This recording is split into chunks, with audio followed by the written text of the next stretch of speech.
भीमनगर कहकर एक गांव में प्रमोद अपनी बीवी मिथिला के साथ रहा करता था। उन दोनों को एक छोटी बेटी भी थी जिसका नाम पीहू था। मिथिला रोजाना प्रमोद को कढ़ी चावल बनाकर देती थी और प्रमोद उस कढ़ी चावल को साइकिल पर रख के स्टेशन पर बेचने जाया करता। कढ़ी चावल स्वादिष्ट और गर्मा गर्म कढ़ी चावल 10 रुपए पर प्लेट। आइए आइए, कढ़ी चावल अपने दिन की शुरुआत को मजेदार बनाइए और ट्रेन की यात्रा को यादगार बनाइए। खाकर ये कढ़ी चावल को खाने के लिए ग्राहकों की लंबी कतार लग जाती और सभी को कढ़ी चावल बहुत ही स्वादिष्ट लगता। अरे वाह वाह, बहुत ही उम्दा बना है कढ़ी चावल। मुझे तो इससे खाकर मजा ही आ गया। हाँ प्रमोद भाई, इस कढ़ी चावल को खाकर तो मुझे मेरे बचपन के दिन याद आ गए। मेरी स्वर्गवासी दादी भी ऐसे ही कढ़ी चावल बनाती थीं। धन्यवाद जी, धन्यवाद भाई साहब। दरअसल ये कढ़ी चावल मेरी बीवी बनाती है और गरम कंटेनर में रखकर मैं उन्हें यहाँ स्टेशन पर बेचने ले आता हूँ। इसलिए सारी मेहनत और आपकी तारीफों के काबिल वही है। मैं तो बस बेचने का काम करता हूँ। अरे जो भी हो, भाभी दुनिया के नंबर 1 कढ़ी चावल बनाती हैं सच में। दिन भर प्रमोद के कढ़ी चावल बिकते और वो ढेर सारे पैसे कमाता। उसका सब कुछ अच्छा चल रहा होता है, लेकिन एक दिन गांव का एक चोर उसे दूर से ही एक पेड़ की डाली पर बैठकर दूरबीन से देखता है। उस चोर का नाम कल्लू होता है। अच्छा, ये गरीब कढ़ी चावल बेचने वाला असल में इतना भी गरीब नहीं है। दिन भर ये स्टेशन के पास खड़े रहकर कढ़ी चावल बेचता है और हजारों रुपए कमा लेते हैं दिन में। बेटा, अपनी जिंदगी के कुछ आखिरी लम्हे जी ले, क्योंकि अभी ये कल्लू करेगा तुझ पर अटैक और ले लेगा तेरी जगह, वो भी हमेशा हमेशा के लिए। कल्लू अगले ही दिन शाम में जब प्रमोद घर जा रहा होता है, तभी उसे अगवा कर लेता है और उसे जान से मारकर गांव की एक पुरानी नदी में फेंक देता है। सुना है इस नदी में कई सारे समुद्री जानवर हैं। बस अब वो सारे इस प्रमोद के बच्चे को खा जाएं, फिर तो इसकी लाश भी नहीं मिलेगी और ये जाएगा सीधे उन समुद्री जानवरों के पेट में। चोरी करके भी मैं दिन में इतना प्रॉफिट नहीं कमा पाता हूँ जितना ये कढ़ी चावल बेचकर कमा लेते हैं, इसलिए मुझे ये खतरनाक तिकड़म अपनानी पड़ रही है। कल्लू अगली सुबह प्रमोद के घर जाता है और उसकी बीवी मिथिला से कहता है, मिथिला भाभी नमस्ते, मैं कल्लू। मैं प्रमोद भाई का चचेरा भाई। वो दरअसल उन्हें किसी जरूरी काम से दूसरे गांव जाना पड़ा, इसलिए उन्होंने आपको संदेश देने बोला है कि वो जल्दी वापस आएंगे और तब तक कढ़ी चावल को जो बिजनेस है उसे मैं संभालूं, ऐसा भी कहा है उन्होंने। अच्छा, ऐसी बात है क्या? इन्हें कह रही थी फोन लेकर जाओ, लेकिन नहीं लेकर गए। अब मैं इनसे बात कैसे कर पाऊंगी? उन्होंने कहा कि उनकी चिंता मत करो, वो जल्द ही लौट आएंगे। चलिए चलिए, वक्त जाया मत कीजिए और कढ़ी चावल के डिब्बे दे दीजिए, जाकर बेचने हैं स्टेशन पर। हाँ हाँ हाँ, अंदर आओ ना, मैं अभी सारे डिब्बे पैक कर देती हूँ। क्रूर कल्लू कढ़ी चावल के बड़े बड़े डिब्बों को लेकर साइकिल पर रखता है और स्टेशन पर कढ़ी चावल बेचने निकल जाता है और दिन भर में वो बहुत सारे पैसे कमा लेता है। ग्राहक कल्लू से जब प्रमोद के बारे में पूछते हैं तभी, अरे भैया, प्रमोद भाई कहाँ चला गया और तुमने उसकी जगह कैसे ले ली? तुम उसके रिश्तेदार हो क्या? हाँ भाई साहब, मैं प्रमोद जी का चचेरा भाई हूँ कल्लू। उन्हें किसी जरूरी काम के कारण गांव से बाहर जाना पड़ा, इसलिए अगले कुछ दिनों तक मैं ही उनकी जगह पर कढ़ी चावल बेचूंगा। भाभी बनाकर देंगी और मैं बेचूंगा। अच्छा अच्छा, अब समझ आया। वैसे तुम भी बहुत नेक और ईमानदार लगते हो, बिल्कुल अपने भाई प्रमोद की तरह। तुम्हें कहीं देखा देखा सा लग रहा है। तुम पड़ोस के गांव रौनकपुर में रहते हो क्या? कल्लू असलियत में रौनकपुर में ही चोरी करता था और उस ग्राहक की ये बात सुनकर वो एक पल के लिए बहुत घबरा जाता है और उसके हाथ पांव और माथे से पसीना छूटने लगता है। फिर वो हिम्मत से बदले में जवाब देता है, नहीं नहीं भाई, तुम्हें कोई गलत फहमी हो गई होगी या फिर नजर का धोखा। मैं तो शहर में रहता हूँ। हाल ही में मैंने अपनी पढ़ाई पूरी की है। अच्छा अच्छा, शायद तुम सही कह रहे हो। मुझे ही कोई गलतफहमी हो गई होगी। जैसे तैसे कल्लू यहाँ पर बच जाता है। फिर अगले दिन जब कल्लू मिथिला के पास कढ़ी चावल लेने जाता है, तभी मिथिला उसे कहती है, कल्लू भाई, देखो तुम्हें मैं पहले से ही बता देती हूँ कि हर 15 दिन में तुम मुझे जितने सारे पैसे कमाए हैं ना, उनका आधा हिस्सा दोगे। आधा तुम रख लेना, क्योंकि मेरे साथ साथ तुम्हारी भी दिन भर की मेहनत जा रही है ना, इसीलिए। ठीक है मिथिला भाभी, जैसे आप कहो। कल्लू कढ़ी चावल लेकर निकलते वक्त मन ही मन खुद से कहता है, मैं और सारे पैसे तुझे दे दूं? इतना बड़ा बेवकूफ नहीं हूं मैं तो ये सारे पैसे अपने पास रखूंगा और 15 दिन में हजारों रुपए कमाकर भाग जाऊंगा और फिर ऐसे ही ऐश करूंगा। कल्लू जितने भी पैसे कमाता उन्हें अपने पास ही संभाल कर रखता। बेचारी मिथिला और पीहू दोनों ही इस आशा में रोज बैठकर इंतजार करते कि प्रमोद कब आएगा। माँ, पापा कब आएंगे? मुझे उनके साथ खेलना है। कितने दिन हो गए हैं, उन्होंने मुझे कोई कहानी भी नहीं सुनाई। पीहू बेटा, निराश मत हो। पापा किसी जरूरी काम से दूसरे गांव गए हैं और वो जल्द लौट आएंगे। और ना, मुझे पूरा यकीन है कि वो अपनी गुड़िया के लिए तोहफे और खाने के लिए मिठाइयाँ जरूर लाएंगे। सच्ची? हाँ मेरी प्यारी दुलारी बिटिया रानी, चल जाकर तेल की शीशी ले आ। बाल देख कैसे रस्सी की तरह हो गए हैं। आज तो तेरी जम के चंपी करूंगी और फिर कल सुबह के कड़ी चावल की तैयारी करूंगी। ओफो, ठीक है माँ, ये लो। मिथिला पीहू की चंपी करती है और उसे स्नेह देती है ताकि उसे पापा की कमी महसूस न हो। वहीं एक शाम सूरज ढलने के बाद अंधेरे में कल्लू जब साइकिल से घर जा रहा होता है, तभी उसके रास्ते के बीच में प्रमोद आ जाता है, जो एकदम खूंखार तरीके से उसे घूर रहा होता है। प्रमोद को यूं अचानक देखकर कल्लू एकदम से डर जाता है और वो साइकिल से गिर पड़ता है। तुम जिंदा कैसे बच सकते हो? मैंने तो तुम्हें मार डाला था। नहीं, लगता है ये उस प्रमोद का भूत है। बचाओ! कल्लू इतना घबरा जाता है कि वो जमीन से उठ भी नहीं पाता है और लेटे लेटे ही वो पीछे की ओर खिसकने लगता है। प्रमोद उसके पास धीरे धीरे आने लगता है। कल्लू का कलेजा कांप उठता है। कल्लू जोर से चीखने चिल्लाने लगता है। तभी अचानक से वहां पर और एक आदमी आ जाता है। हूबहू प्रमोद जैसा ही वो दिखता है। दो प्रमोद को देखकर कल्लू पूरी तरह से डर जाता है और कांपने लगता है। नहीं, बचाओ, कोई है, भूत भूत भूत। कल्लू उठकर भागने लगता है कि तभी भागते भागते उसे पुलिस इंस्पेक्टर पकड़ लेते हैं और उसके हाथों में हथकड़ी पहना देते हैं। अब तेरा खेल खत्म मूर्ख आदमी। रौनकपुर में चोरी करने के बाद अब तो इस गांव के गरीबों को भी लूटने आया है क्या? तभी वहां दोनों प्रमोद, मिथिला और पीहू भी आते हैं। ये विनोद है, मेरा जुड़वा भाई। उस दिन जब तूने मुझे जान से मारने के लिए छुरी से वार किया, तभी मैं मरा नहीं था। तूने मेरी सांसें चल रही हैं ये नहीं देखा और ये देखे बिना ही मुझे नदी में फेंक दिया। लेकिन किसे पता था कि बचपन से एक माहिर तैराक का खिलाड़ी उस दिन उस बुरी हालत में भी तैरकर उस गहरी नदी से बाहर निकल जाएगा। मैंने फिर षड्यंत्र रचने की ठानी और तुम्हें उसमें फंसाया, मेरे जुड़वा भाई के साथ मिलकर। इंस्पेक्टर साहब, इस दरिंदे को तो कड़ी से कड़ी सजा देना। पुलिस इंस्पेक्टर कल्लू को अपने साथ गिरफ्तार करके ले जाते हैं और फिर उस दिन के बाद से दोनों जुड़वा भाई एक दूसरे के साथ मिलकर कढ़ी चावल का बड़ा ढाबा खोलते हैं और खूब तरक्की करते हैं। चंद्रपुर में 14 साल का राजू अपनी विधवा माँ इंदु संग रहता था। अपने पति के जाने के बाद इंदु ही अपने बेटे राजू को संभालती है और घर घर जाकर चूल्हा चौका करके अपना और राजू का पेट भरती है। एक दिन गांव में मेला होता है और राजू अपनी माँ इंदु के साथ उस मेले में जाता है। मामा, वो देखो, वो झूला कितना शानदार है ना। चलो ना, पहले बुढ़िया के बाल खाते हैं। चलो ना माँ, चलो ना। हाँ राजू बेटा, चलो। तुम मानोगे थोड़ी ना।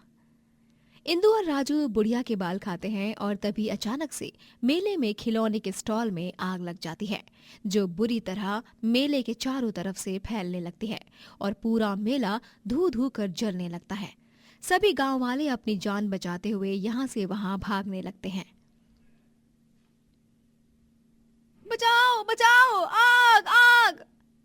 हर तरफ घनघोर धुआं फैल जाता है और उस धुएं में राजू और इंदु दोनों माँ बेटे एक दूसरे से अलग हो जाते हैं। राजू राजू राजू बेटा कहाँ चला गया? राजू! वहीं दूसरी ओर राजू भी इंदु को ढूंढते हुए चिल्लाते रहता है। माँ माँ माँ कहाँ चली गई आप? माँ! हर तरफ से धक्का मुक्की होने लगती है और राजू उस भीड़ में गिर जाता है और लोग राजू के बदन पर सर पैर रख कर भागते हैं, जिससे उसे बहुत चोट आती है और वो दर्द से कराहने लगता है।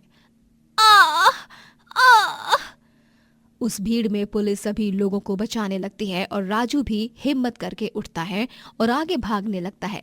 फिर फायर ब्रिगेड की गाड़ियां आती हैं। राजू भागते भागते किसी दूसरे गांव में चला जाता है और वहां पर वो बेहोश हो जाता है।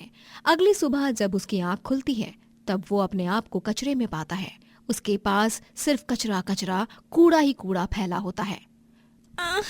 ये मैं कहाँ आ गया? कल रात को मेले में मेरी माँ मुझसे अलग हो गई थी। मुझे मेरी माँ को ढूंढना होगा। वो बहुत परेशान हो गई होंगी। माँ माँ, आपका बेटा, आपका राजू आ रहा है आपके पास। माँ! राजू अपनी माँ इंदु को ढूंढने के लिए फिर से मेले की जगह पर जाता है। पूरा गांव भटकता रहता है, लेकिन उसे उसकी माँ कहीं नहीं मिलती। वो आस पड़ोस के गांव वालों को भी अपनी माँ के बारे में पूछता है, फिर भी उसे उसकी माँ नहीं मिलती। अरे बेटा, तेरी माँ उस मेले में जल गई होगी। आधे गांव वाले उस मेले में मर गए। भूल जा तू अपनी माँ को अब। हाँ राजू, जिंदा लोगों को पुलिस ने एम्बुलेंस में डाला था। अगर तेरी माँ जिंदा बचती तो वो भी तेरी तरह तुझे पूरे गांव में ढूंढती। भूल जा बेटा, अब तेरी माँ तेरे पास कभी नहीं आएगी। झूठ झूठ है ये सब। मेरी माँ को कुछ नहीं हुआ है। वो जिंदा होंगी। देखना आप सब, मैं अपनी माँ को ढूंढ कर ही रहूंगा, चाहे कुछ भी हो जाए। राजू अपनी माँ को ढूंढने की तलाश शुरू करता है। बेचारा अब बेघर हो चुका था। माँ के बिना वो सड़क पर ही रहने लगा। उसे भूख लगती तो वो किसी ढाबे के बाहर देर तक खड़ा होता। ये ढाबे वाले काका मुझे खाना जरूर देंगे। मुझे भूख लगी है। अभी इनके ढाबे के बंद होने का समय भी हो गया है। यहाँ पर रुकता हूँ। ढाबे वाला अपने ढाबे को बंद करने के लिए बाहर आता है। तभी राजू उसके पास जाता है और विनती करता है। ढाबे वाले काका, मुझे बहुत जोरों की भूख लगी है। आज का बचा हुआ खाना दे दो ना। बहुत मेहरबानी होगी आपकी। अरे ओ बुड़बक, चल पहुंच यहाँ से। पता नहीं कहाँ कहाँ से आ जाते हैं मुंह उठाकर। कुत्ते बिल्लियों को खाना डाल दूंगा, उसमें से ही खा लियो जो खाना है। ढाबे वाला राजू पर गुस्से से चिल्लाता है और उसे अपने ढाबे से दूर भगाता है। ढाबे वाला कुत्तों को खाना डालता है और राजू उसी खाने में से रोटी निकालने की कोशिश करता है। तभी कुत्ते उस पर भौंकने लगते हैं और राजू उनसे डर जाता है और भागने लगता है। वो सभी कुत्ते भी उसके पीछे पीछे तेजी से भागने लगते हैं। नहीं, कोई बचाओ मुझे इन जंगली कुत्तों से। आ! राजू तेज रफ्तार से भागते भागते एक पेड़ की डाली पर चढ़ जाता है और कुत्ते उस पर चढ़ नहीं पाते। वो कुछ देर तक भौंकते हैं और फिर वहां से चले जाते हैं। जान बची लाखों पाए, लेकिन मेरा खाना, अब मैं क्या खाऊं? मुझे बहुत भूख लगी है। बहुत कमजोरी भी महसूस हो रही है। माँ, आप कहाँ चली गई हो? मुझे आपके हाथ का दाल चावल बहुत याद आ रहे हैं। राजू को बहुत भूख लगी थी और वो पेड़ के फल को तोड़कर ही खा लेता है, लेकिन फल खराब होने के कारण उसकी तबीयत बिगड़ जाती है और वो रात में ठंड में कांपने लगता है। रोजाना वो अपनी माँ को ढूंढने के लिए जाता और निराश होकर रात में फुटपाथ पर सो जाता। वो हर जगह जाकर लोगों से खाना मांगता, लेकिन कोई भी उसे खाना नहीं देता। सब उसे मार कर भगा देते। वो अब कचरे में से खाना ढूंढने लगता है। मुझे कहीं पर भी खाना नहीं मिल रहा है, ना ही मेरी माँ मिल रही है। ये क्या हो गया है भगवान जी? दिन ब दिन यही चलता रहा तो मेरी तबीयत बहुत बिगड़ जाएगी और मैं जिंदा नहीं बचूंगा। और वहीं होने लगता है। राजू को खाना ना मिलने के कारण उसकी तबीयत दिन ब दिन बहुत खराब होने लगती है। वो पहले से भी ज्यादा पतला हो चुका था। उसकी आंखें लाल हो गई थी और उसके बदन की हड्डियां साफ साफ दिखने लगी थी। एक दिन वो यूं ही रास्ते से गुजर रहा होता है, तभी वो देखता है कि एक बेबी प्रैम रोड के बीच से चला जा रहा है और उसमें एक नन्हा बच्चा है जो रो रहा है और सामने से एक ट्रक भी आ रहा होता है। नहीं, ये प्रैम तो रास्ते के बीचों बीच से है। अरे इसमें नन्हा बाबू भी है। ट्रक उस प्रैम को ठोके उससे पहले राजू तेजी से रास्ते के बीच दौड़ते दौड़ते आता है और उस प्रैम को आगे ढकेलते हुए रोड के कोने में लाता है। इस तरह राजू उस बच्चे को बचाता है। उस बच्चे के अमीर माँ बाप वहां रोते हुए आते हैं। धन्यवाद बेटा, तुम्हारा बहुत बहुत धन्यवाद। आज अगर सही समय पर तुम हमारे बच्चे को नहीं बचाते तो ना जाने क्या हो जाता। हाँ बेटा, हम तुम्हारी जिंदगी भर एहसानमंद रहेंगे। धन्यवाद बेटा। साहब, आपके बच्चे को बचाना इंसानियत के नाते मेरा धर्म था। अमीर आदमी खुश होकर राजू को अपने घर ले जाता है और तभी राजू देखता है कि उसकी माँ इंदु उस अमीर आदमी के घर पर नौकरानी का काम करती है। माँ! राजू! दोनों माँ बेटे भावुक हो जाते हैं और एक दूसरे को कस के गले लगाते हैं। ओह, तो इंदु, तुम्हारा बच्चा जो खो गया था वो यही लड़का है? हाँ सेठ जी। इंदु, आज तुम्हारे बच्चे ने हमारे बच्चे की जान बचाई है। बहुत होनहार और बहादुर है तुम्हारा बेटा। अमीर आदमी राजू को एक संदूक भरकर सोना चांदी और पैसा देता है। ये रख लो बेटा, ये मेरी तरफ से तुम्हारे लिए उपहार। और इस तरह दोनों माँ बेटे का मिलन हो जाता है और राजू उन पैसों से एक बड़ा बंगला बनवाता है और कड़ी मेहनत करके एक बड़ा आदमी बनता है और अपनी माँ इंदु के नाम से गरीबों के लिए स्कूल और आश्रम खोलता है और उन्हें मुफ्त में खाना भी देता है। बरखा अपने बेटे करण और बहू वंदना के साथ रहा करती थी। वंदना बहुत लालची होती है और वो बरखा के खिलाफ करण के कान भरती है। करण, मैं तुम्हें बोल दे रही हूँ, इस बुढ़िया का बोझ अब हम और सह नहीं सकते। अरे जीना दुश्वार हो गया है मेरा। इसकी सेवा कर करके मैं पागल हो गई हूँ।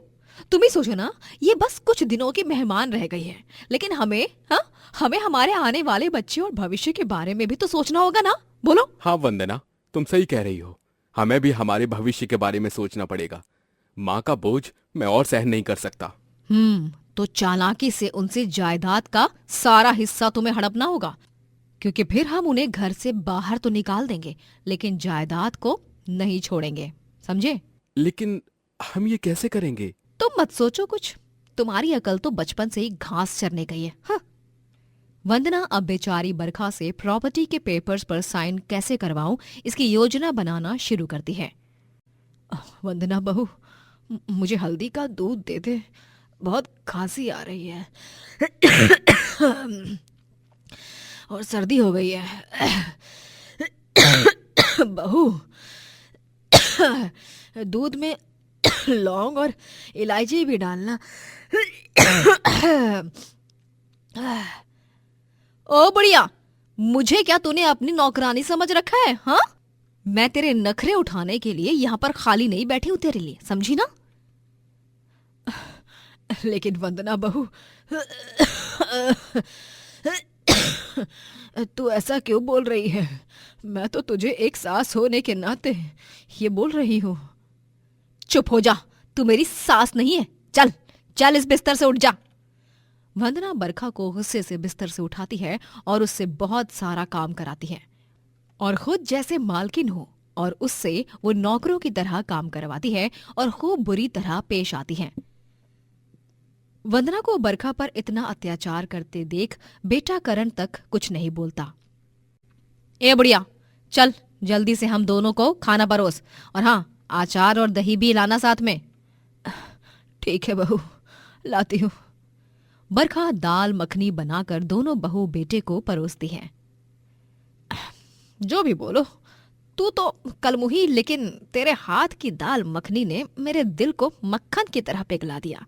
लेकिन इसका मतलब ये नहीं है कि मैं बदल गई हूँ। तू इस घर की नौकरानी ही बनकर रहेगी।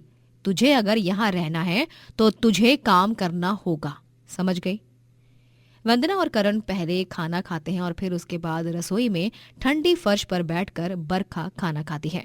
बरखा एक दिन बहुत बीमार हो जाती है और वो बेटे करण से विनती करती है। करण बेटा, तबीयत बहुत खराब है, बदन टूट रहा है, ऐसे में मुझे आराम की जरूरत है। अपनी बीवी को समझाओ ना कि मुझे आराम करने दे। नहीं माँ, आप आराम नहीं कर सकती। चलिए उठिए और काम पे लगिए। खाना, कपड़े, बर्तन, घर की सफाई, आंगन की सफाई, ढेर सारे काम पड़े हैं। उन सबको क्या पड़ोस की विमला चाची आकर निपटाएंगी? हाँ, चल चल, ज्यादा ड्रामेबाजी मत कर और सीधे तरीके से उठ जा, वरना खाल उधेड़ कर रख दूंगी तेरी, समझी? करण और वंदना दोनों भी बरखा से काम करवाने की कोशिश करते हैं, लेकिन अपनी बीमार हालत के कारण बरखा बिस्तर पकड़कर ही बैठ गई थी। ओफो, ये बुढ़िया अब हमारे किसी काम की नहीं है करण। इससे अब ना घर का कोई काम भी नहीं हो रहा है, इसीलिए इसका काम तो अब तमाम ही करना पड़ेगा बस। वंदना बरखा से जबरदस्ती जायदाद के कागजों पर दस्तखत करवाती है। ए बुढ़िया, चल चल, जल्दी से इन कागजों पर दस्तखत कर दे, समझी? लेकिन बहू, ये कौन से कागज हैं? इनमें क्या लिखा है? मुझे तो कुछ समझ भी नहीं आ रहा है। तू क्या करवाना चाह रही है? जितना कहा है ना उतना कर। ले, ये पेन पकड़ और दस्तखत कर जल्दी से। बरखा उन कागजों पर दस्तखत करती है और फिर उसके बाद वंदना और करण बरखा का सारा सामान घर के बाहर फेंक देते हैं और बरखा को भी बीमार स्थिति में धक्के मारकर घर से बाहर निकाल देते हैं। तुझे क्या लगा वो कोई मामूली कागज नहीं है, जायदाद के कागज थे। अब हमें आपसे हमेशा हमेशा के लिए छुटकारा मिल गया है। अब आप जियो या मरो, हमें उससे कोई फर्क नहीं पड़ता। ऐसा मत करो बच्चों, मैं इस अधेड़ उम्र में कहाँ जाऊंगी, कहाँ रहूंगी? मेरा इस दुनिया में तुम दोनों के अलावा कोई और नहीं है। रुको बच्चों, मेरी बात तो सुनो। बरखा बिलक बिलक कर विनती करती रहती है, लेकिन वंदना और करण दरवाजा बंद कर देते हैं। कड़ाके की ठंड में बेचारी बरखा दर दर भटकती फिरती है। कपकपाते हुए वो सड़क के एक फुटपाथ पर ही सो जाती है। अगली सुबह वो पूरे गांव में नौकरी की तलाश करती है। बेटा, कुछ काम हो तो दे दो, मैं बहुत स्वादिष्ट खाना बनाती हूँ। दाल मखनी तो बखूबी बना लेती हूँ। कम पैसे में रख लोगे फिर भी कोई दिक्कत नहीं है बेटा, लेकिन मुझे इस वक्त पैसों की सख्त जरूरत है। अम्मा, माफ कीजिएगा, दरअसल वो मेरे ढाबे पर फिलहाल किसी भी कुक की जरूरत नहीं है। अगर मुझे जरूरत होगी तो मैं आपको बता दूंगा। बरखा निराश हो जाती है। वो पूरे गांव में नौकरी ढूंढने की कोशिश करती है, लेकिन उसे कहीं भी कोई भी नौकरी पर नहीं रखता। वो अपनी झोपड़ी में चली आती है और रात में अलाव जलाकर फिर से भूखे पेट ही सो जाती है। दूसरे दिन जब वो स्टेशन के रास्तों से गुजर रही होती है, तभी वो देखती है कि पानी पूरी, आलू चाट, समोसे, चाउमीन, इन सब के ठेले लगाए हुए हैं और वहां पर काफी भीड़ भी है। ये दृश्य देखकर बरखा को सोचता है कि क्यों ना मैं भी अपना एक दाल मखनी बेचने का ठेला खोल लूं, क्योंकि इन ठेलों पर ग्राहकों की इतनी भीड़ जमी हुई है। मतलब लोग ठेले का खाना पसंद करते हैं। हाँ, मैं अब यही करूंगी। बरखा उधारी पर सारा सामान लेती है और बम्बू से अपना छोटा सा ठेला लगाती है और फिर दाल मखनी बेचना शुरू करती है। कुछ ही घंटों में उसके ठेले पर ग्राहकों की लंबी कतार लग जाती है। दाल मखनी ले लो, दाल मखनी, इतनी स्वादिष्ट के दीवाने बन जाओगे। एक बार खाओगे तो बार बार खाओगे। आहा, क्या स्वादिष्ट और मजेदार दाल मखनी बनाई है बरखा दादी आपने तो, मजा ही आ गया। वाकई में आपके हाथों में जादू है, जादू। वरना आजकल की मिलावट से भरी दुनिया में इतनी शानदार और दिल खुश करने वाली दाल मखनी कहीं नहीं मिलती, बड़े से बड़े महंगे 5 स्टार रेस्टोरेंट में भी नहीं। शुक्रिया बेटा, खाओ, आराम से खाओ। ये लो, पानी भी ले लो। बरखा अपना काम बहुत ही ईमानदारी और नेकी के साथ करती है और दिन भर में उसकी अच्छी कमाई हो जाती है। कुछ युवक उसका दाल मखनी बनाते वक्त वीडियो रिकॉर्ड करते हैं और उसे सोशल मीडिया पर पोस्ट कर देते हैं, जिसके बाद लाखों की संख्या में लोग उस वीडियो को देखते हैं और उसे बेहद पसंद भी करते हैं और दूर दूर से लोग बरखा की दाल मखनी खाने आते हैं। ऐसे ही एक दिन एक अमीर आदमी आता है और बरखा से मिलकर कहता है, नमस्ते बरखा जी, मैं विवेक खन्ना, भारत का जाना माना मास्टर शेफ। मैंने सुना है कि आपके दाल मखनी ने पूरे सोशल मीडिया पर अपना राज चला रखा है। चलिए जरा आज मैं भी तो चक्कर देखूं। जी क्यों नहीं, ये लीजिए, मैं अभी परोसती हूँ आपको। अब बैठिए ना, उस कुर्सी पर बैठ जाइए। मास्टर शेफ विवेक बरखा के हाथ की दाल मखनी खाते हैं और वो उसकी दाल मखनी के फैन हो जाते हैं। वाह, ऐसी दाल मखनी तो मैंने पूरे पंजाब में भी नहीं चखी। बरखा जी, आप तो फूड इंडस्ट्री की कोहिनूर निकली।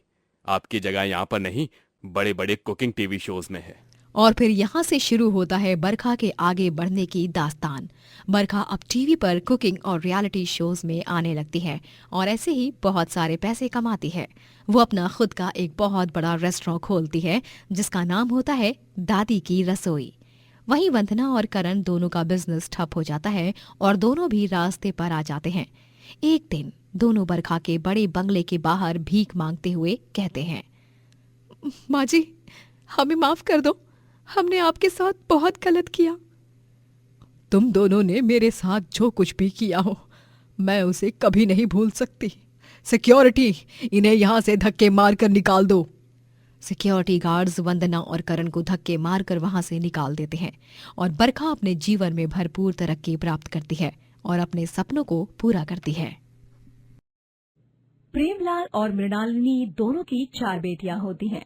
मृणालिनी फिर से गर्भवती होती है। प्रेमलाल, उसकी मां बरखा और पिता गोपीचंद को अब इस बार एक बेटे की आशा होती है।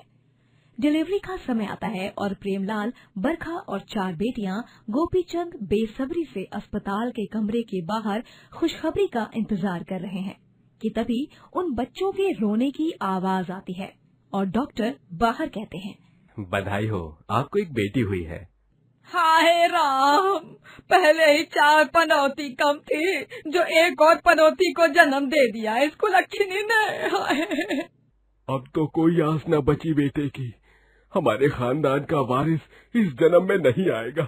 अरे हमारे तो भागे फूटे हैं। जब प्रेमलाल हॉस्पिटल रूम के अंदर जाकर मृणालिनी को मिलता है तब, देखिए ना जी, कैसी है हमारी फूल सी बच्ची। इसकी 4 बहनों को भी बुलाइए ना, और वो भी तो देखें अपनी छोटी सी नन्ही सी बहन को। नहीं, अब एक बात कान खोल कर सुन लो, तुम्हारा और मेरा रिश्ता आज से खत्म। तुम्हारा सामान मैं यहाँ भी दूंगा और सामान के साथ तुम्हारी 4 बेटियों को भी भेजूंगा। अब तुम और तुम्हारी 5 बेटियां, तुम्हें सलाम, मुझसे ज्यादा बहुत दूर चली जाओ। प्रेमलाल जी, ये आप क्या कह रहे हैं? प्रेमलाल जी, प्रेमलाल जी। प्रेमलाल वहां से चला जाता है। डिस्चार्ज मिलने पर प्रेमलाल मृणालिनी का सारा सामान और उसकी 4 बेटियों को घर से बाहर निकालता है और अब मृणालिनी अपनी छोटी बेटी को गोद में लिए और बाकी 4 बेटियों को यहाँ वहाँ लेकर दर दर भटकती है। 4 बेटियों के नाम रीना, पंखुड़ी, दिव्या और प्रीति होते हैं। माँ, अब हम और कितना चलेंगे? काश हमारी नानी होती, हम उनके घर जाकर रुकते फिर, है ना? हिम्मत रखो मेरी बेटी, मैं कुछ न कुछ करती हूँ।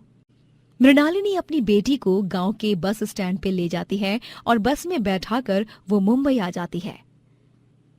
भाई साहब, ये कौन सी जगह है? कौन सा शहर है? बहन जी, ये है सपनों का शहर मुंबई। क्या? मुंबई? मुंबई शहर में मैं अपनी 5 बेटियों संग क्या करूंगी? मृणालिनी का कोई रिश्तेदार नहीं होता। वो गलत बस में बैठ जाती है और ना चाहते हुए भी सपनों के शहर मुंबई में पहुंच जाती है। अब वो मुंबई में सबसे पहले एक मंदिर में जाकर रहती है और तीसरी सुबह श्रीमती नाम की एक औरत मृणालिनी को देख कहती है, ओ बहन, मैं तुझे पिछले 2 दिन से देख रही हूँ। तू अपनी 5 बेटियों संग इस मंदिर में रह रही है। काफी दुविधा में ऐसा व्यतीत हो रहा है। आखिर बात क्या है, बताएगी? मृणालिनी श्रीमती को सारी कहानी बताती है और फिर, सुन मृणालिनी, मेरी पहचान में काम है। यहाँ से आगे जाकर समुन्दर वाले रास्ते पर एक बड़ी कोठी है, वहाँ अमीर लोग रहते हैं। वहाँ तुझे नौकरी मिल सकती है। ठीक है दीदी, धन्यवाद मेरी मदद करने के लिए। अरे चिंता ना कर, अब फिलहाल के लिए तू मेरे घर चल, और जब तक तू अपने लिए छत नहीं बना लेती तब तक तू मेरे घर पर ही रह। ठीक है, बहुत बहुत उपकार श्रीमती दीदी। मृणालिनी अपनी 5 बेटियों संग श्रीमती के घर रहने लगी है। मृणालिनी को बड़ी कोठी में काम भी मिल जाता है। वो दिन भर अपनी नन्ही छोटी बेटी की देखभाल करने के साथ साथ वहाँ साफ सफाई और खाना बनाना और अन्य काम करती और फिर रात में घर लौटती। कैसा रहा आज का दिन मृणालिनी? बहुत ही अच्छा। मैंने सुना था मुंबई के बड़े लोग काफी अकड़ू और घमंडी होते हैं, लेकिन मेरी सेठानी और सेठ जी दोनों भी बहुत नेक दिल वाले हैं। बहुत खूब। और मेरी बेटियों, क्या कर रही हो तुम सब? तुम्हें पता है ना, कल हम स्कूल में जाने वाले हैं एडमिशन कराने।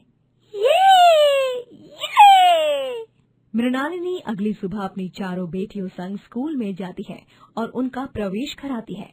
छोटी बेटी, जिसका नाम इशिता रखा जाता है, वो भी बड़ी हो जाती है। प्रीति दीदी, रीना दीदी, दिव्या दीदी, पंखुड़ी दीदी, आप सबको आज अपनी छोटी बहन को पार्क में घुमाने ले जाना होगा, ठीक है?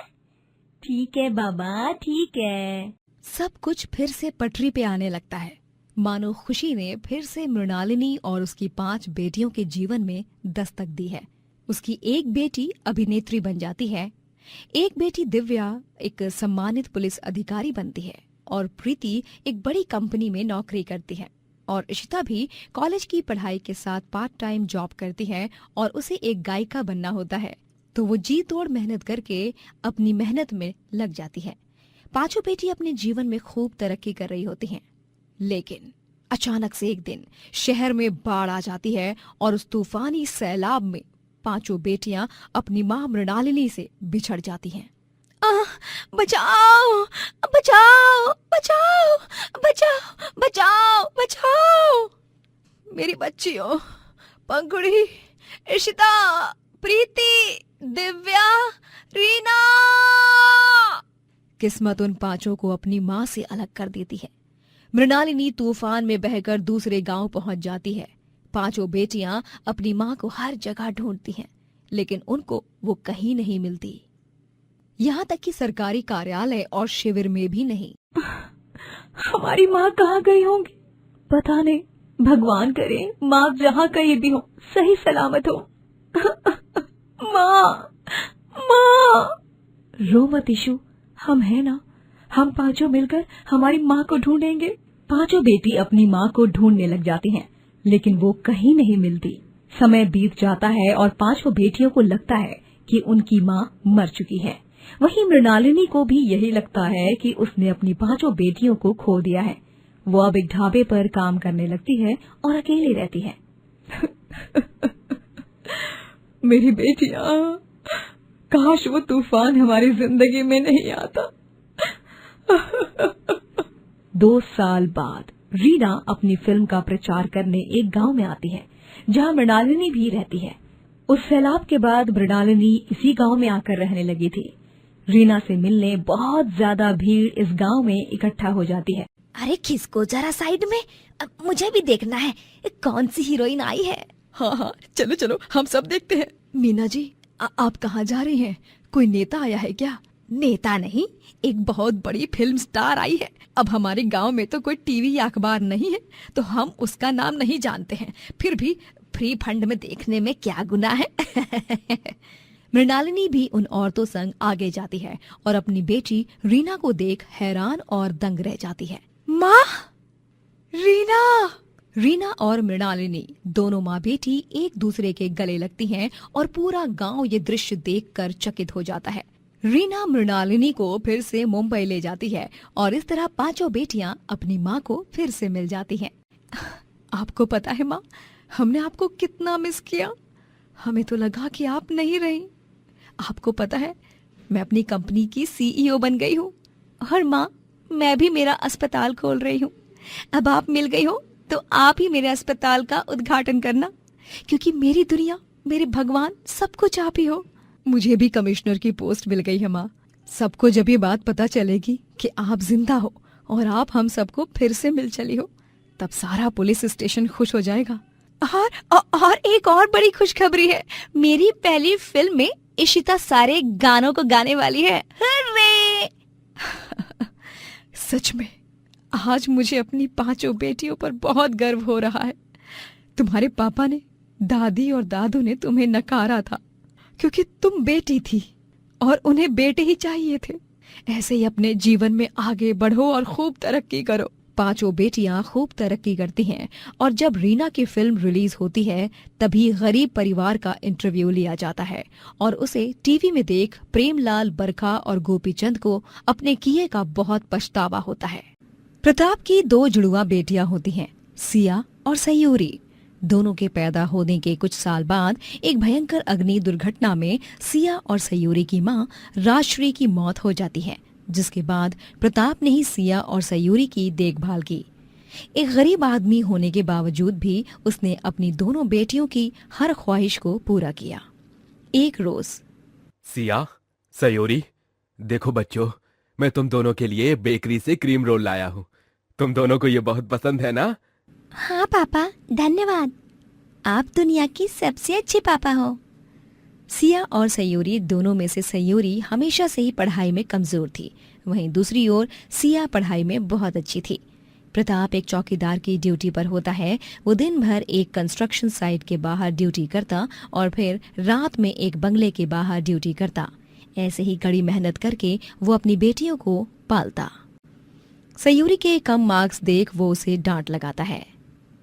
सयोरी बेटा, ये तो गलत बात है ना। पापा दिन रात इतनी मेहनत करते हैं और तुम पढ़ाई नहीं करती। अपनी बहन सिया को देखो, पूरे विद्यालय में अव्वल आई है, और तुम देखो, सूरज से तो एक हो। काश सीरत से भी हो जाती। सिया दिन रात पढ़ती रहती है, वहीं सयूरी को एक फिल्म अभिनेत्री बनना होता है और उसे अभिनय करना, नाचना, गाना बहुत पसंद होता है। ला ला ला ला ला ला ला ला ला ला ला ला ला। अरे सयूरी, जरा एक गिलास पानी तो दे दे, बहुत गर्मी हो रही है। एक ग्लास पानी की कीमत तुम क्या जानो सिया। ओफो, दिन रात बस यही करती रहती है तू। कभी किताब खोलकर पढ़ाई भी कर ले बहन। अरे सिया, मेरे हिस्से की पढ़ाई तू ही कर लेना। वैसे भी तू इतना पढ़ती है, जैसे कि पूरी विद्यालय की पढ़ाई तू ही करती हो। दिन और रात 24 घंटे लगातार काम करके प्रताप की तबीयत खराब होती, लेकिन फिर भी वो बिना किसी रुकावट के काम करते ही रहता है। अपनी दोनों बेटियों की जरूरतों को पूरा करने के खातिर तीज त्योहार पर भी वो ओवर टाइम काम करता और अपनी बेटियों के लिए नए कपड़े खरीदता। समय बीत जाता है और सयूरी और सिया अब कॉलेज में पढ़ने जाती हैं और प्रताप भी बूढ़ा हो जाता है। एक दिन सयूरी के कॉलेज में मुंबई से कुछ फिल्म इंडस्ट्री के लोग आते हैं जो आपस में बात कर रहे होते हैं। तभी सयूरी उनके पास जाकर कहती है, सर, मैंने अभी सुना कि आप लोग वो सपनों के शहर बम्बई से आए हो, है ना? मैं भी अदाकारा बनना चाहती हूँ। एक्टिंग, नाच गाना, नाटक, ये सब मेरे रग रग में कूट कूट के भरा है। चाहिए तो आजमा के देख लीजिए, भोलेनाथ की सौगंध। अच्छा, तो फिर बना अपना ऑडिशन टेप और फिर हम सोचते हैं क्या करना है आगे। कौन सा टेप? वो क्या है ना, हमारे जीवन में हमने सिर्फ सेलो टेप के बारे में सुना है। ये ऑडी चिंता मत करो, आओ मेरे साथ चलो। वो मैडम सयूरी को एक कमरे में ले जाती है और उसे स्क्रिप्ट देकर उसका ऑडिशन लेती हैं, जिससे खुश होकर वो सभी उसे मुंबई ले जाने का फैसला करते हैं। और एक रात अपने पापा और बहन को बिना बताए सयूरी उन लोगों के साथ मुंबई चली जाती है और वहां जाकर वो उन्हें फोन करके सब बताती है। क्या मतलब बेटा, तुम्हारा दिमाग जगह पर है कि नहीं? ऐसे बिना बताए तुम निकल पड़ी। यहाँ तुम्हें हमने पूरे गांव में ढूंढा, चप्पा चप्पा छान मारा। सिया और मेरी तो जान निकले जा रही थी और तुम बेपरवाह होकर चली गई मुंबई। मैं और क्या करती पापा, मेरा बचपन से सपना था, उसी को पूरा करने के वास्ते मैं यहाँ आई हूँ। अब मुझे मेरे सपने को कैसे भी पूरा करना ही होगा और मैं आपका नाम जरूर रोशन करके रहूंगी। सॉरी पापा, अगर आपको बताती तो आप मुझे मना करते, और सिया भी। अच्छा पापा, रखती हूँ, ऑडिशन के लिए बुला रहे हैं। सयूरी फोन कॉल कट कर देती है। सयूरी, सही हूँ। काट दिया फोन। न जाने कब सद्बुद्धि आएगी इस अकल की अंधी को। एक हफ्ते बाद सिया के कॉलेज की आखिरी परीक्षा खत्म होने के बाद प्रताप और सिया दोनों भी मुंबई के लिए निकल जाते हैं और वो सयूरी को संपर्क करने की बहुत कोशिश करते हैं, लेकिन वो उस तक नहीं पहुंच पाते। गरीब प्रताप अपनी बेटी सिया संग मुंबई की सड़कों पर सयूरी को ढूंढता है। फिर वो लोग एक छोटी सी चौल में रहते हैं। पापा, इस चौल में हम कुछ ही दिन रहेंगे। मैंने 2-3 जगह इंटरव्यू दिए हैं। एक बार बस नौकरी लग जाए तो हम अच्छे से मकान में रहेंगे। और पुलिस सर से भी मेरी बात हुई है, वो सयूरी को खोज ही रहे हैं। थोड़े दिनों बाद सिया को बड़ी पोस्ट पर नौकरी लग जाती है और प्रताप और सिया दोनों भी मुंबई की बड़ी सी बिल्डिंग में रहने लगते हैं।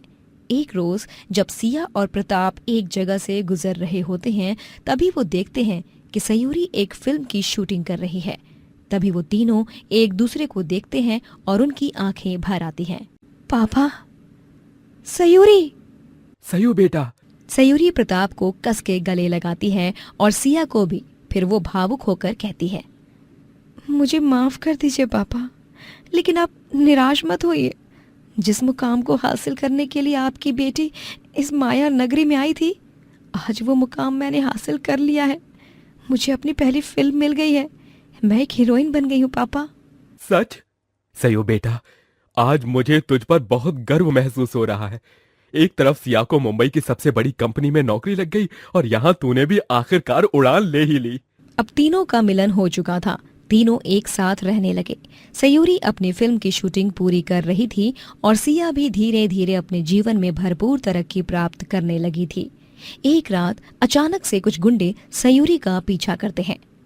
ए हीरोइन, चल चल, ज्यादा नखरा मत कर और अपन को सारा पैसा दे जो भी है तेरे पास। चल चल।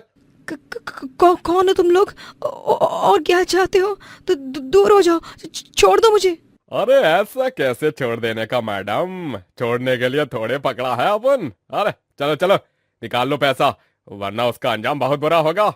पहले ही बता दे रहे हैं अपन। सयूरी गुंडों की बात नहीं मानती और जब सयूरी उनसे जबान लड़ाती है, तभी वो गुंडे उसके गले पर छुरी से वार करते हैं और वो बेहोश होकर गिर जाती है। बॉस, लगता है ये लड़की टपक गई, मर गई है ये लड़की। अरे क्या बातें कर रहा है तू? इससे पहले कि अपन लोग किसी लफड़े में पड़ जाएं, भाग यहाँ से। तीनों गुंडे सयूरी को सड़क पर बेसहारा छोड़कर भाग जाते हैं। उन्हें ये लगता है कि सयूरी मर चुकी है, जबकि ऐसा नहीं होता, वो जिंदा होता है।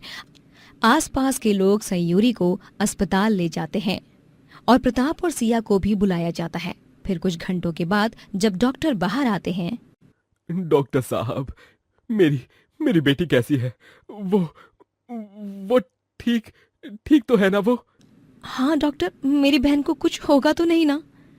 घबराइए मत आप दोनों, सयूरी जी को कुछ नहीं हुआ है। भगवान का लाख लाख शुक्र है कि गले पे जो वार हुआ है वो बड़ी नहीं, मामूली चोट है। उन्हें होश आ चुका है। आप दोनों उनसे मिल भी सकते हैं। सिया और प्रताप सयूरी से मिलते हैं और फिर सयूरी उन्हें सब बताती है और फिर वो सब सुनकर गुस्से से सिया बोलती है, सयूरी, मैं तुझसे वादा करती हूँ कि मैं उन तीनों गुंडों को नहीं छोड़ूंगी। अब देख तेरी जुड़वा बहन क्या करती है। हमारा जुड़वा होना शायद इसी दिन के लिए लिखा गया था। सिया उन क्रूर दरिंदे गुंडों के अड्डे का पता लगाती है और फिर उनके अड्डे पर सफेद साड़ी पहनकर और हाथ में जलती हुई मोमबत्ती लेकर भूतनी के अवतार में जाती है, ताकि उन्हें लगे कि ये तो सयूरी की आत्मा है। क्यों रे दरिंदो, मुझे उस सड़क पर अकेले मरते हुए छोड़ गए? तुम्हें क्या लगा इतनी आसानी से पीछा छोड़ दूंगी मैं तुम्हारा? मैं तुम तीनों से बदला लेने आई हूँ। आई शपथ, बचाओ मम्मी। अरे बॉस, ये तो उस लड़की का भूत है। ओ, अपनी तो वाटिच लग गई। अरे देवा रे देवा, बचाओ बचाओ मम्मी। सिया भूतनी बनकर उन तीनों को खूब दौड़ाती है और परेशान करती है और फिर कुछ देर बाद वहां पर सयूरी, प्रताप और पुलिस ऑफिसर आते हैं। तब गुंडों को पता चलता है कि दोनों बहन जुड़वा हैं। अल्लाह, ये क्या मतलब? अपन को येड़ा बनाया? ओए ज्यादा बकवास मत कर। अब चलो तीनों के तीनों, जिंदगी भर जेल में चक्की पीसना। पुलिस उन गुंडों को गिरफ्तार करके ले जाती है और सयूरी और सिया दोनों बहन एक दूसरे के गले लगती हैं। सयूरी की पहली फिल्म रिलीज हो जाती है और सिया भी अपनी कंपनी की CEO बन जाती है और दोनों जुड़वा बेटियां अपने गरीब बाप के लिए एक बड़ा बंगला खरीदती हैं और उन्हें तोहफे के तौर पर देती हैं, जिसे देख प्रताप की आंखें नम हो जाती हैं। अरे, मुझे तो यकीन ही नहीं हो रहा कि मेरी 2 जुड़वा बेटियों के कारण मैं आज एक बंगले का मालिक बन गया। कल तक बंगले का चौकीदार था मैं, लेकिन आज अपनी बेटियों के कारण मैं भी एक बंगले का मालिक बन गया। तुम दोनों पे बहुत गर्व है मुझे। तीनों एक खुशहाल जीवन व्यतीत करने लगते हैं और सिया और सयूरी दोनों जुड़वा बहनें अपनी जिंदगी में खूब तरक्की प्राप्त करते हैं।